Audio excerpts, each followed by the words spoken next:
नमस्कार फ्रेंड, मैं मृत्युंजय कुमार स्वागत करता हूं आपके अपने facility channel dear Mrityunjay sir में। आज हम लोग केमिस्ट्री के बहुत ही important chapter acid base reaction को पढ़ने वाले। इसमें से हम लोग बहुत ही उसके उपयोगी क्वेश्चनों को करने वाले हैं जो बहुत बार एग्जामों में पूछे जाने वाले हैं। एसिड बेस रिएक्शन क्वेश्चनों को करने से पहले हम लोग कुछ एसिड बेस के कुछ हम बेसिक पॉइंट को हम लोग जानेंगे। एसिड उसे कहते हैं, वैसे जैव यौगिक कहते हैं जो जलीय घोलों में हाइड्रोजन आयन यानी कि H+ आयन देता है, उसे क्या कहते हैं? एसिड कहते हैं। बात करें एसिड के स्रोत का तो इसका मुख्य स्रोत होता है वनस्पति, जंतु तथा खनिजों से विभिन्न प्रकार के अम्ल प्राप्त होते हैं। बात करें स्ट्रॉन्ग एसिड का तो स्ट्रॉन्ग एसिड उसे कहेंगे जो जल में आसानी से H+ आयन को दे देता है, उसे क्या कहेंगे? हम स्ट्रॉन्ग एसिड कहेंगे। और जो H+ आयन देने में देरी करे यानी कि उसे क्या कहेंगे? हम वीक एसिड कहेंगे। अगर बात किया एसिड के कुछ गुण के बात किया जाए तो एसिड मुख्यतः रंगहीन द्रव होते हैं और ये क्या करते हैं? नीले लिटमस पत्र को लाल लिटमस पत्र में बदल देते हैं। अगर एसिड का कुछ एग्जाम्पल के बात किया जाए तो सल्फ्यूरिक अम्ल जिसे H2SO4 बोलते हैं, नाइट्रिक अम्ल जिसे HNO3 बोलते हैं और सल्फ्यूरस अम्ल H2SO3 बोलते हैं। इस प्रकार के सभी अम्ल हैं जो एसिड हैं। बात करें जाए तो बेस का, तो बेस उसे कहेंगे जो जल में घुलकर OH- आयन प्रदान करे। ठीक है, वैसे यौगिक जो जल में घुलकर OH- प्रदान करे उसे क्या कहेंगे? हम लोग बेस कहेंगे। बेस के बात किया जाए तो बेस क्या होते हैं? ये रंगीन गंधहीन होते हैं और ये क्या करते हैं? लाल लिटमस पत्र को नीला कर देते हैं। ठीक है, बेस में भी स्ट्रॉन्ग बेस उसे कहेंगे जो OH- क्या करे? आसानी से जल में घुलकर प्रदान कर दे। और जो OH- जल में घुलने के बाद अगर प्रदान करने में देरी हो उसे क्या कहेंगे? वीक बेस कहेंगे। बात करें कुछ और इम्पोर्टेंट पॉइंट का तो अगर हम सूचक का बात किया जाए तो सूचक उसे कहेंगे कोई पदार्थ अम्लीय है या क्षारीय या उदासीन, इसका पता लगाने के लिए उपयोग किए जाने वाले ऐसे पदार्थ को जो अपने रंग परिवर्तन द्वारा पदार्थ के अम्लीय या क्षारीय या उदासीन होने की सूचना देता है, उसे क्या हम लोग कहेंगे? सूचक कहेंगे। सूचक जैसे हम बात करें तो फेनोल्फ्थेलीन, लिटमस आदि होते हैं और ये अपना कलर रंग चेंज करके क्या करते हैं? बताते हैं कोई पदार्थ को कि कौन एसिड है कौन बेस है। ठीक है, बात करें कुछ अगले पॉइंट का तो अगर बात किया जाए लवण का तो लवण और क्षार के बीच की अभिक्रिया से जो उदासीन पदार्थ बनता है उसे क्या कहते हैं? हम लोग लवण कहते हैं। ठीक है, लवण और क्षार के बीच अभिक्रिया करने से अम्ल का हाइड्रोजन क्षार में उपस्थित धातु के परमाणु द्वारा विस्थापित हो जाता है। अम्ल और क्षार जब रिएक्शन होते हैं तो क्या बनते हैं? लवण और साथ में क्या बनते हैं? जल का निर्माण होते हैं। ठीक है, अब बात करें इम्पोर्टेंट पॉइंट का तो इसमें जो सेवन से pH मान कम होता है वो सभी क्या कहलाएंगे? अम्ल कहलाएंगे। और जिसका pH मान 7 से ऊपर होता है वो क्या कहलाएंगे? क्षार कहलाएंगे। क्षार यानी कि बेस कहलाएंगे। और जिसका pH मान 7 होता है वो न है तो क्षार और न ही वो अम्ल कराएंगे यानी एसिड कहलाएंगे। ठीक है, जैसे शुद्ध जल का मान क्या होता है? 7 होता है। शुद्ध जल का pH मान क्या होता है? 7 होता है। अब हम चलते हैं क्वेश्चन की ओर और हम क्वेश्चन को बहुत ही अच्छे तरीके से करेंगे। सभी क्वेश्चनों को एसिड बेस के क्वेश्चनों को चलिए हम लोग वीडियो को स्टार्ट करते हैं। आइए फ्रेंड्स, हम लोग चलते हैं पहले क्वेश्चन की ओर। पहला मेरा क्वेश्चन है अम्ल वह पदार्थ है जो इलेक्ट्रॉन देते हैं। बात करें अब क्वेश्चन नंबर सेकंड की ओर तो क्वेश्चन नंबर मेरा सेकंड है भस्म वह पदार्थ है जो क्या करते हैं? प्रोटॉन ग्रहण करता है। ठीक है, यानी कि बेस उसे कहेंगे जो प्रोटॉन को क्या करेंगे? ग्रहण करता है। ठीक है, बढ़ते हैं क्वेश्चन नंबर 3 की ओर। क्वेश्चन नंबर मेरा 3 है अम्ल और भस्म अभिक्रिया करके बनाते हैं? इसका सही जवाब है लवण बनाते हैं। अभी हम बात कर चुके हैं क्वेश्चन को स्टार्ट करने के पहले। तो बढ़ते हैं क्वेश्चन नंबर 4 की ओर। क्वेश्चन नंबर मेरा 4 है, उदासीन क्रिया में बनता है। इसका सही जवाब है क्या बनता है? लवण तथा जल बनता है। बढ़ते हैं क्वेश्चन नंबर 5 की ओर। क्वेश्चन नंबर मेरा 5 है, अम्ल और तथा भस्म के परीक्षण के लिए किसका प्रयोग किया जाता है? इसका सही जवाब है लिटमस पत्र का प्रयोग किया जाता है। बढ़ते हैं क्वेश्चन नंबर 6 की ओर। क्वेश्चन नंबर मेरा 6 है, नीले पत्र को लाल कर देता है। इसका सही जवाब है अम्ल। अगर हम अम्ल के बाद याद रखें तो ए से एसिड और बी से ब्लू और आर से रेड। अगर एसिड होगा तो ब्लू से क्या कर देगा? रेड में क्या करेगा? कन्वर्ट कर देगा लिटमस को। इस तरीक़ा से हम ट्रिक के माध्यम से हम लोग याद रख सकते हैं। बढ़ते हैं क्वेश्चन नंबर 7 की ओर। क्वेश्चन नंबर 7 है, लाल पत्र का नीला कर देता है। इसका सही जवाब है भस्म। बढ़ते हैं इसके कुछ इम्पोर्टेंट पॉइंट का। तो भस्म है यानी कि बेस है, यानी बेस के बात किया जाए तो BRB ट्रिक है। अगर बेस होगा यानी कि भस्म होगा तो रेड से क्या कर देगा? ब्लू में कन्वर्ट कर देगा। ठीक है। बढ़ते हैं क्वेश्चन नंबर 8 की ओर। क्वेश्चन नंबर मेरा 8 है, जल में घुलनशील भस्म को कहते हैं। इसका सही जवाब है क्या कहते हैं हम लोग? क्षार कहते हैं। जो जल में घुलनशील जो भस्म हो जाते हैं, जो बेस हो जाते हैं, उसे क्या कहेंगे? क्षार कहेंगे। बढ़ते हैं क्वेश्चन नंबर 9 की ओर। क्वेश्चन नंबर मेरा 9 है। क्वेश्चन नंबर मेरा 9 है कि निम्न में से कौन सा सही कथन है? इसका सही है उपरोक्त सभी। यानी कि क्षार में धातु जैसी चिकनाहट होती है। क्षार लाल लिटमस को नीला कर देता है। ठीक है। और सभी क्षार भस्म होते हैं, परंतु सभी भस्म क्षार नहीं होते हैं।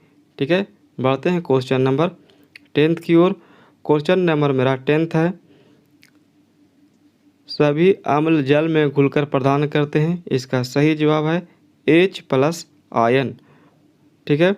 बढ़ते हैं क्वेश्चन नंबर 11 की ओर। क्वेश्चन नंबर मेरा 11 है, भस्मों का स्वाद कैसा होता है? इसका सही जवाब है क्या होता है? खारा होता है। बढ़ते हैं क्वेश्चन नंबर अगले की ओर। क्वेश्चन नंबर मेरा 12 है, भस्म के अम्लीय घोल में कौन सा आयन होता है? इसका सही जवाब है OH- होता है। बढ़ते हैं क्वेश्चन नंबर 13 की ओर। क्वेश्चन नंबर 13 है, सभी लवण होते हैं, ये क्या होते हैं? वैद्युत अपघट्य होते हैं। बढ़ते हैं क्वेश्चन नंबर 14 की ओर। क्वेश्चन नंबर मेरा 14 है। क्वेश्चन नंबर 14 है, pH का निर्धारण किसने किया था? इसका सही जवाब है सोरेनसन के द्वारा। pH का जो डिस्कवरी किया गया था सोरेनसन के द्वारा ही किया गया था। ठीक है। pH के द्वारा ही हम लोग एसिड बेस को आसानी से क्या करते हैं? पता कर लेते हैं। बढ़ते हैं क्वेश्चन नंबर अगले की ओर। क्वेश्चन नंबर 15 की ओर। क्वेश्चन नंबर मेरा 15 है कि शुद्ध जल में हाइड्रोजन आयन सांद्रण का मान होता है, ये क्या होता है? 10⁻⁷ होता है। ठीक है। बढ़ते हैं क्वेश्चन नंबर 16 की ओर। क्वेश्चन नंबर मेरा 16 है, अम्लीय घोल का pH क्या होता है? इसका सही जवाब है 7 से कम होता है। ठीक है। इसका क्या होता है? 7 से कम। हम बात कर चुके हैं इस पर हम लोग क्वेश्चन को स्टार्ट करने से पहले ही कि जिसका pH मान 7 से कम होता है वो सभी क्या कहलाते हैं? वो एसिड कहलाते हैं। और जिसका pH मान 7 से ऊपर हो गए उसको क्या कहलाएंगे? सभी बेस कहलाते हैं। बढ़ते हैं क्वेश्चन नंबर 17 की ओर। क्वेश्चन नंबर 17 है, क्षार घोल का pH मान क्या होता है? ये क्या होते हैं? 7 से अधिक होते हैं। बढ़ते हैं क्वेश्चन नंबर 18 की ओर। क्वेश्चन नंबर मेरा 18 है, उदासीन घोल का पीएच मान क्या होता है? इसका सही जवाब है 7। हम बात कर चुके हैं कि जिसका जो उदासीन हो जाता है, यानी कि जिसका पीएच मान 7 हो जाता है, वो क्या कहलाएगा? उदासीन। जिसे शुद्ध वाटर का पीएच मान कितना होता है? 7 होता है। बढ़ते हैं क्वेश्चन नंबर 19 की ओर। क्वेश्चन नंबर मेरा 19 है, सभी अम्ल धातुओं से क्रिया करके कौन सी गैस निकालते हैं? इसका सही जवाब है हाइड्रोजन। ठीक है, सभी अम्ल होता है जो धातु से रिएक्शन करने के बाद कौन सा गैस निकालता है? हाइड्रोजन गैस निकालते हैं। बढ़ते हैं क्वेश्चन नंबर अगले की ओर। क्वेश्चन नंबर मेरा अगला है, 20 सामान्य व्यक्ति के रक्त का पीएच मान कितना होता है? इसका सही जवाब है 7.4 होता है। बढ़ते हैं क्वेश्चन नंबर अगले की ओर। क्वेश्चन नंबर मेरा अगला है, दूध का पीएच होता है? इसका सही जवाब है 6.6 होता है। ठीक है, बढ़ते हैं क्वेश्चन नंबर 22 की ओर। क्वेश्चन नंबर 22 है, हाइड्रोक्लोरिक अम्ल एसिटिक अम्ल से शक्तिशाली क्योंकि ये क्या होते हैं? यह H+ आयन उत्पन्न करने के लिए संपूर्ण आयनित होती है। ठीक है, इसका सही जवाब है बी होगा। बढ़ते हैं अगले क्वेश्चन की ओर। नंबर 23 है, जो लवण हाइड्रोजन परमाणु या हाइड्रोक्सिल आयन से उत्पन्न होते हैं कहलाते हैं? इसका सही जवाब है सामान्य लवण। ठीक है, बढ़ते हैं क्वेश्चन नंबर 24 की ओर। क्वेश्चन नंबर 24 है, निम्नलिखित में से कौन सा सामान्य लवण नहीं है, यानी कि नॉर्मल साल्ट नहीं है? इसका सही जवाब है NaHSO4 है। बढ़ते हैं क्वेश्चन नंबर 25 की ओर। क्वेश्चन नंबर 25 है, जटिल लवण का उदाहरण है? इसका सही जवाब है इनमें सभी। बढ़ते हैं क्वेश्चन नंबर 26 की ओर। क्वेश्चन नंबर 26 है, मोहर लवण है? इसका सही जवाब है द्विक लवण है। बढ़ते हैं क्वेश्चन नंबर 27 की ओर। क्वेश्चन नंबर 27 है कि सूची 1 को सूची 2 से सम्मिलित करना है। ठीक है, तो हम लोग सूची 1 को सूची 2 से क्या करते हैं? मिलान करते हैं। तो बात किया जाए सामान्य लवण का, बात किया जाए तो सामान्य लवण क्या है? ये है बेरियम क्लोराइड है। और अम्लीय लवण का बात किया जाए तो ये क्या है? Sodium bicarbonate. ठीक है, यानी कि NaHCO3 है, सोडियम बाइकार्बोनेट। और क्षारीय लवण का बात किया जाए तो इसका क्या होगा? फेरिक हाइड्रोक्साइड हो जाएगा। और बात की जाए द्विक लवण तो ये क्या हो जाएगा? फिटकरी, जिसको बोलते हैं एलम बोलते हैं। इस तरीक़ा से मेरा सही जवाब होगा ऑप्शन 2 होगा, इसका सही जवाब होगा, यानी कि बी होगा। ठीक है, बढ़ते हैं क्वेश्चन नंबर नेक्स्ट की ओर। क्वेश्चन नंबर मेरा अगला है 28 है। क्वेश्चन नंबर 28 है, जल में समान लवण के घोल में होते हैं, ये क्या होते हैं? सोडियम में धनात्मक आयन तथा क्लोरीन के ऋणात्मक, ठीक है, आयन होते हैं। ठीक है, जल में समान लवण घोल में होते हैं, जो हम लोग NaCl की बात किया जाए NaCl, अगर NaCl की बात किया जाए तो सोडियम ही हो गया, ये हो गया क्लोरीन, NaCl हो गया। सोडियम क्या होता है? Na+ आयन प्रदान करता है, जबकि Cl क्या होता है? Cl-, यानी क्लोरीन क्या होता है? Cl- प्रदान करता है जब इसको जल में क्या होता है? विघटित है। तो बढ़ते हैं क्वेश्चन नंबर 29 की ओर। क्वेश्चन नंबर 29 है, हाइड्रोजन सभी अम्लों का एक आवश्यक अवयव है, यह सबसे पहले किसने कहा था? इसका सही जवाब है डेई के द्वारा कहा गया था। बढ़ते हैं क्वेश्चन नंबर 30 की ओर। क्वेश्चन नंबर 30 है कि जो लवण अवशोषण करता है वह क्या कहलाता है? हाइग्रोस्कोपिक लवण। हाइग्रोस्कोपिक मतलब हो गया कि जो जल को ग्रहण करने वाले को कहते हैं। बढ़ते हैं क्वेश्चन नंबर 31 की ओर। क्वेश्चन नंबर मेरा 31 है, क्वेश्चन नंबर मेरा 31 है कि ताज़े दूध का पीएच होता है जब यह खट्टा हो जाए तो इसका पीएच क्या हो जाता है, इसका पीएच होता है 6 से क्या हो जाएगा, कम हो जाएगा।